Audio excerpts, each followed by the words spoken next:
O que eu estava dizendo e vocês não ouviram.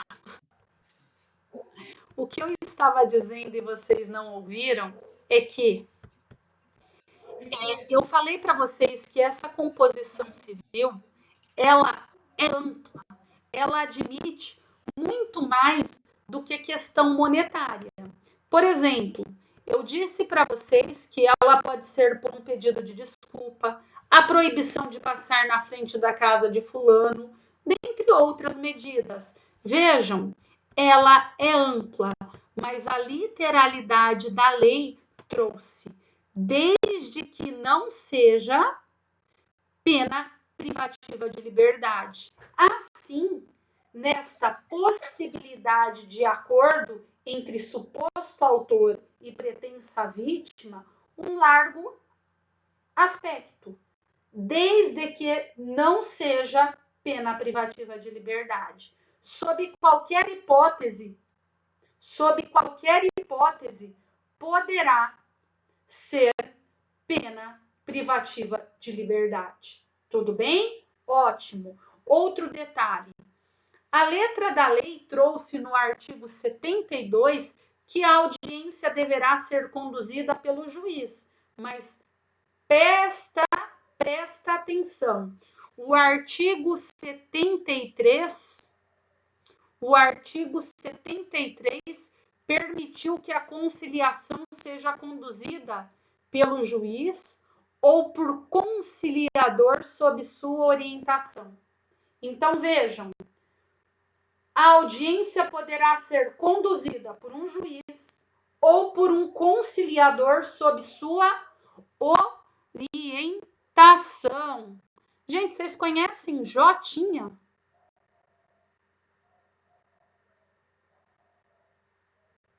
Jotinha? Não, senhora. Não vou admitir.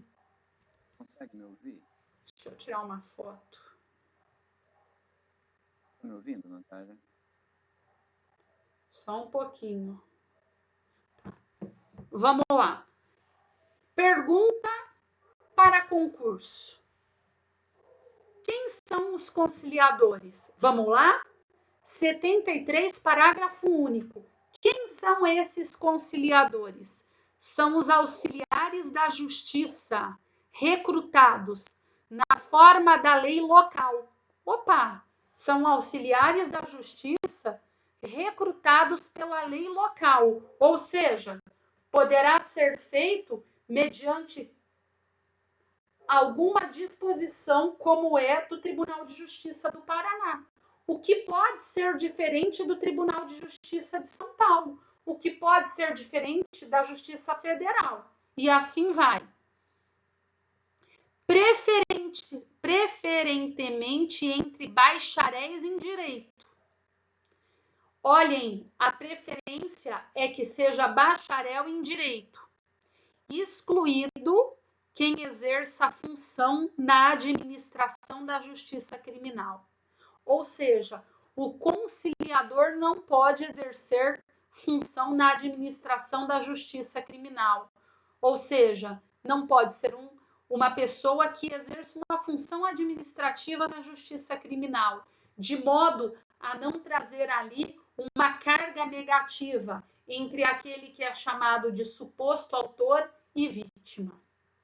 Certo? Vamos falar agora. A composição dos danos civis, lembrem que não necessariamente é monetário, será reduzida a escrito e homologada pelo juiz mediante sentença irrecorrível. Pois bem, olhem, qual a natureza jurídica da decisão do juiz? Homologatória. Olhem, nesse caso, o juiz dá meramente uma sentença homologatória e se suposto autor e vítima conciliaram-se, ela é irrecorrível. Irrecorrível. E a grande pergunta é: ô professora, tudo bem, eu entendi. Uma sentença irrecorrível. Mas e se ela não for cumprida? Nesse caso, olha que interessante, em caso de descumprimento, o que pode ser feito é a execução no juízo competente cível. Vejam, feita a composição civil, não mais estar-se adiante da possibilidade de deflagração da ação penal. Não pode mais ter denúncia, não pode mais ter queixa-crime. Nesse caso, a composição que for descumprida, ela foi homologada. Então, ela vale como título judicial a ser executado na esfera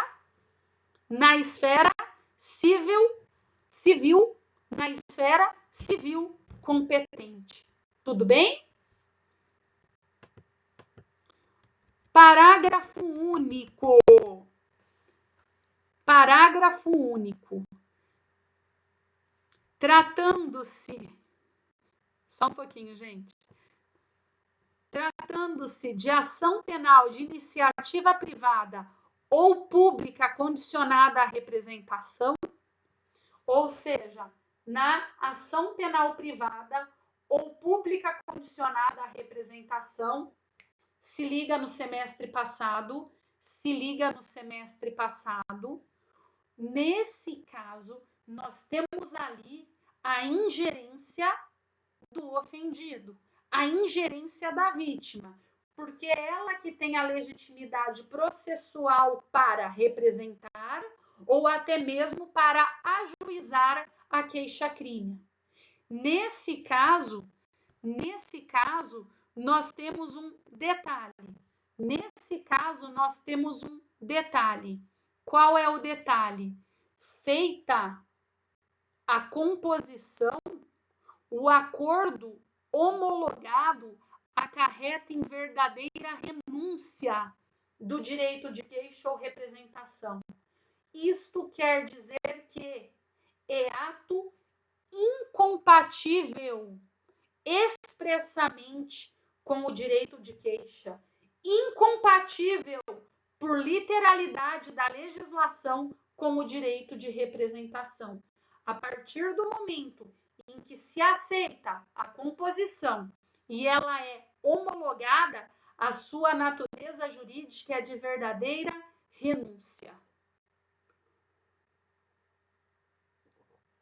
Não obtida a composição dos danos civis, imagine-se que tem a audiência preliminar e ela resta negativa, é dado ao ofendido, à vítima, a oportunidade de exercer representação verbal, o que será reduzido a termo. Gente, aqui, olhem que interessante. Aqui nós precisamos falar um pouquinho da lei, tal como for aposta pela ordem jurídica, e a prática. Olhem, obviamente que para ter a audiência preliminar, houve uma fase prévia. Exemplo, como regra, TECIP. E que para que seja instaurado o TECIP, por obviedade,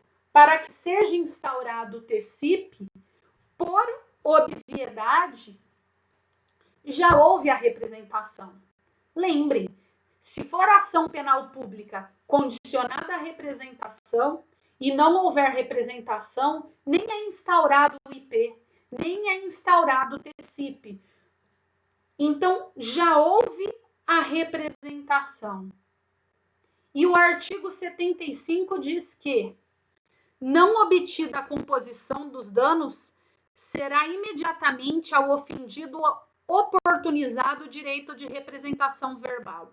Aqui, o que se pergunta na prática é se ele convalida a representação já ofertada anteriormente. Entenderam?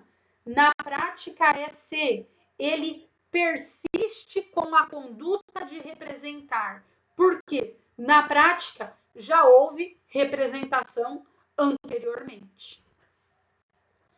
E detalhe que eu quero de vocês. Lembrem, pode ser que no caso de ação penal pública condicionada à representação, a vítima, a pretensa vítima, fale: olha, não vou me manifestar agora. Por quê? Lembrem, tem prazo decadencial de 6 meses, a partir de quando descobrir de quem é a autoria delitiva. Então, lembrem, o prazo decadencial é de 6 meses a partir do momento que descobrir a autoria delitiva. Neste sentido, é ofertado o direito dele convalidar a representação, mas eu lembro a vocês que ele não necessariamente é obrigado a fazer no ato. Por quê? Porque ele tem prazo decadencial de 6 meses. Então, não há impedimento nenhum que ele fala: não quero fazer agora, ficando ali ciente que vai ter um prazo decadencial. Perdão, espirrei. Vamos continuar. Professora, Oi. um detalhe que o Roberto estava comentando comigo, parece que a lista com o link da aula vazou. Como assim? E aparentemente, que tem um link único para as aulas da senhora, né? Aí parece que a lista de links vazou para fora e tem penetras entrando na aula. Provavelmente foi o que aconteceu na primeira, com aquele Gabriel também, que ele deixou um recadinho meio chato e parece que aquele Jotinha que a senhora tinha comentado também seria isso, pelo que a gente estava conversando. Aí talvez nomes estranhos, né, não convém colocar na aula. Provavelmente seja algum problema assim, nesse sentido. Bom, eu fico muito feliz porque então não é um comportamento de nenhum aluno meu e eu fico muito feliz com isso, gente. Nós estamos juntos aqui unidos para ter aula. Eu vou levar esse fato à coordenação. Nós vamos verificar como que nós fazemos com o assunto para que isso não ocorra mais, mas obviamente que a gente ia ter algum problema virtual, né? Isso é fato. O que nós vamos pedir, eu já vou falar, é que a partir de hoje eu vou fazer a adição de aluno nominal. Então, deixem o nome de vocês completo, porque vocês viram que eu conheço o nome de vocês, né? Então deixem os nomes completos, que daí a gente consegue se virar e nós vamos não autorizar a entrada de penetras, tá bom? Aposto que é de uma faculdade do lado que não tá tendo aula. Parece que eu consegui abrir um arquivo, o Roberto tentou conversar com aquele Gabriel dos Santos que tinha aparecido aquela hora, sabe? Sei. E aí ele conseguiu conversar e tirou um print da conversa que eles tiraram. Parece que o cara queria virar um meme e aí ia perturbar a aula, algo assim. Qualquer coisa eu mando para a senhora depois a foto. Eu agradeço. Manda para mim conversa. sim, ou o Roberto ou o Jonathan. Ok. Bom, ok. Galera, eu vou tomar aqui então, vou terminar a aula até um pouco mais cedo, porque isso me perturbou um pouco. O João Vitor eu conheço. Só quero explicar para vocês, porque querendo ou não, eu peço desculpa, mas isso prejudica a gente, entendeu? A gente está concentrado dando aula e, querendo ou não, tira a gente do eixo. Mas eu quero falar com vocês o seguinte: no caso de ação pública condicionada à representação, lembrem, a vítima é chamada, se não tiver composição civil, para ver se ela mantém, convalida a representação ou se ela se retrata. Porque não tem problema nenhum que ela se retrate, desde que antes do oferecimento da denúncia, a qual ainda não foi oferecida, porque nós estamos em fase preliminar. E outra coisa, no caso também de ação penal privada, em caso de ação penal privada, o mesmo raciocínio é aplicado mutatis mutandis. Como assim? Também, naquele momento, a vítima, que poderá ser um legitimado processual ativo, ocasião em que vai ter que ajuizar a queixa-crime, vai ter que ajuizar a queixa-crime, sendo então querelante, também pode simplesmente sair dali e não o fazer, submetida a prazo decadencial de 6 meses. Nada impede que seja ofertado a queixa-crime de maneira oral, na hora, e era esse o interesse da lei. Mas, desde que nesse caso, vejam, nesse caso, tem que verificar ainda que tem uma outra fase, a fase da transação. Vou fazer chamada, gente, eu me perdi, peço desculpa, foi meio bagunçado. Manda para mim os áudios que amanhã a gente vê como que a gente vai contornar isso. Que eu fiquei aqui um pouco fora do eixo. E não podia xingar, né? Porque eu tô sendo gravada.